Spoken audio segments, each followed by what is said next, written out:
Hello friends. कौन, क्या, कैसे और क्यों? एडिक्ट सुनील। आईपी नंबर 1 पढ़ेंगे दोस्तों। एडिक्ट कौन है? हम में से ज़्यादातर लोगों को इस सवाल के बारे में दोबारा सोचने की ज़रूरत नहीं। हम जानते हैं हमारा सारा जीवन और सोच किसी न किसी रूप में नशीले पदार्थों पर केंद्रित रही है। इन्हें प्राप्त करना, इस्तेमाल करना और अधिक पाने के लिए साधनों और जरियों की खोज करना। हम नशा करने के लिए जीते थे और जीने के लिए नशा करते थे। बहुत सरल शब्दों में एडिक्ट वह स्त्री या पुरुष है जिसका जीवन नशीले पदार्थों के नियंत्रण में है। हम वह लोग हैं जो एक जारी रहने वाली और बढ़ती हुई बीमारी की जकड़ में हैं, जिसका अंत हमेशा वही है: कैद खाने, संस्थाएं और मौत। नारकोटिक्स एनोनिमस कार्यक्रम क्या है? अन्य स्त्रियों और पुरुषों का एक ऐसा मुनाफरही संगठन या समाज है जिनके लिए नशीले पदार्थ एक नई समस्या बन गए थे। हम सुधरते हुए एडिक्ट्स हैं जो नशीले पदार्थों से दूर रहने में एक दूसरे की मदद करने के लिए नियमित मिलते हैं। यह सभी प्रकार के नशीले पदार्थों से पूरी तरह से दूर रहने का कार्यक्रम है। इसकी सदस्यता के लिए केवल एक आवश्यकता है: नशा बंद करने की इच्छा। हमारा सुझाव है कि आप खुला मन रखिए और अपने आप को एक मौका दीजिए। हमारा कार्यक्रम सिद्धांतों का संग्रह है जो इतनी सरलता से लिखे गए हैं कि हम इन्हें अपने दैनिक जीवन में अमल में ला सकते हैं। इनकी महत्वपूर्ण बात यह है कि यह काम करते हैं। एनए के साथ कोई शर्त जुड़ी हुई नहीं है। हमारा कोई प्रवेश शुल्क या अंशदान नहीं है, किसी शपथनामे पर हस्ताक्षर और न किसी से कोई वादा करना है।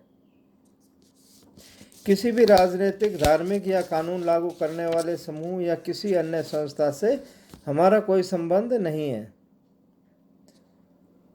और न हम किसी भी वक्त निगरानी में हैं। हमारे साथ कोई भी शामिल हो सकता है, चाहे वह किसी भी उम्र, जाति, लैंगिक पहचान, पंथ, धर्म या धार्मिक अनास्था का व्यक्ति क्यों न हो।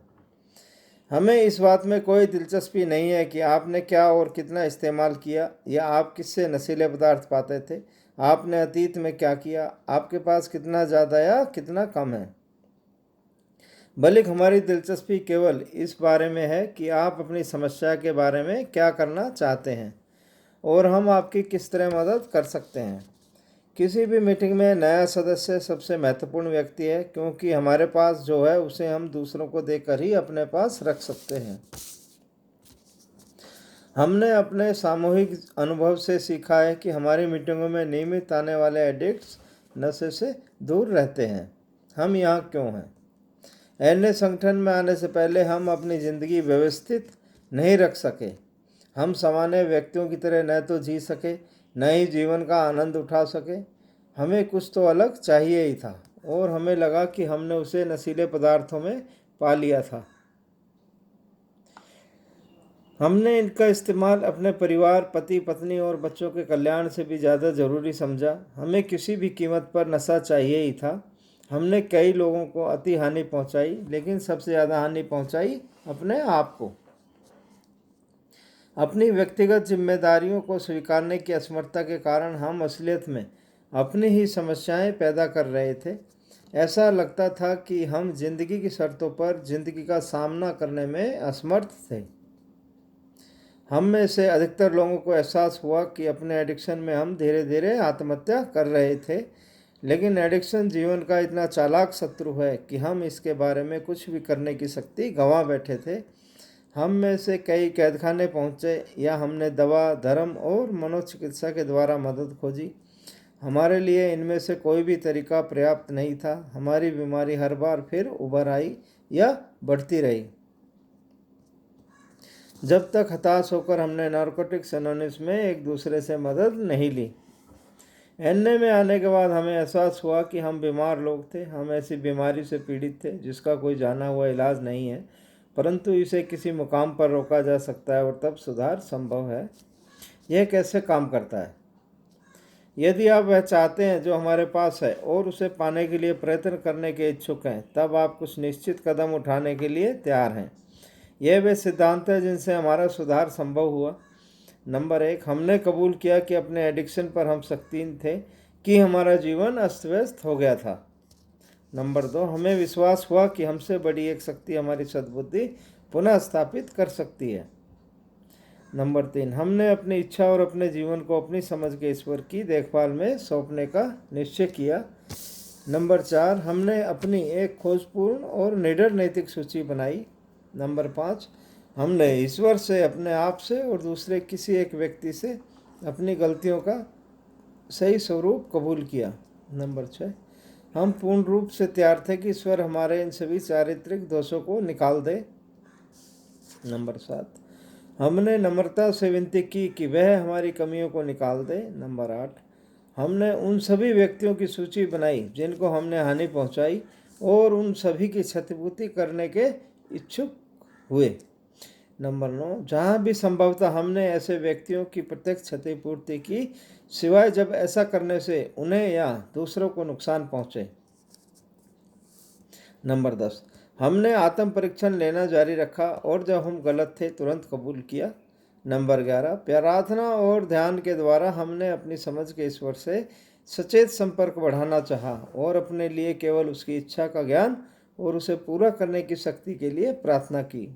नंबर 12, इन कदमों के परिणाम स्वरूप आध्यात्मिक जागृति होने पर हमने यह संदेश एडिक्टों तक पहुंचाने और इन सिद्धांतों को अपने हर कार्य में अमल करने की कोशिश की। सुनने में यह एक बड़ा आदेश लगता है और हम यह सब एक साथ नहीं कर सकते। हम एक दिन में एडिक्ट नहीं बने, इसलिए याद रहे, धीरज से काम लें।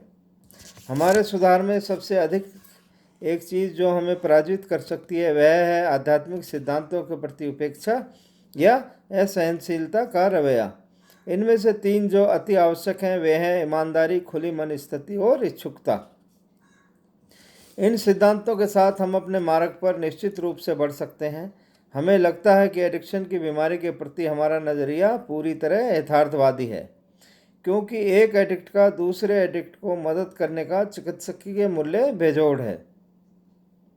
हमें लगता है कि हमारा तरीका व्यवहारिक है, क्योंकि एक एडिक्ट दूसरे एडिक्ट को सबसे अच्छी तरह समझकर उसकी मदद कर सकता है। हमारा मानना है कि अपने समाज में रोज़ाना जिंदगी में जितनी जल्दी हम अपनी समस्याओं का सामना करते हैं उतनी जल्दी हम उस समाज के स्वीकृत, जिम्मेदार और उत्पादक सदस्य बनते हैं। सक्रिय एडिक्शन में वापस न जाने का केवल एक ही रास्ता है, वह है पहले नशीले पदार्थ का न लेना। अगर आप हमारी तरह हैं तो आप जानते हैं कि एक ही बहुत है और 1000 भी काफ़ी नहीं। हम इस पर बहुत जोर देते हैं क्योंकि हम जानते हैं कि जब हम किसी भी रूप में नशीले पदार्थों को इस्तेमाल करते हैं या एक के बदले में दूसरे नशे का इस्तेमाल करते हैं तो हम अपने एडिक्शन को फिर छोड़ देते हैं। शराब को अन्य नशीले पदार्थों से अलग मानने की वजह से बहुत सारे एडिक्ट फिर से नशा करने लगे। एनए में आने से पहले हम में से कई एडिक्ट शराब को अलग नज़रिए से देखते थे, लेकिन हम इस भ्रम में नहीं रह सकते। शराब एक नशीला पदार्थ है।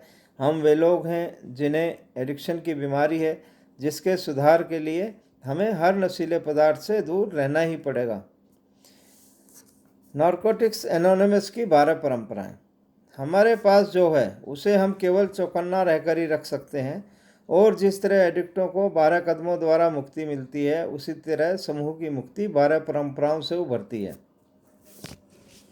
जब तक हमें साथ रखने वाले बंधन हमें अलग करने वालों से ज़्यादा मजबूत हैं, सब कुछ ठीक रहेगा। नंबर 1, हमारा सार्वजनिक कल्याण प्रथम आना चाहिए। व्यक्तिगत सुधार अन्य की एकता पर निर्भर है।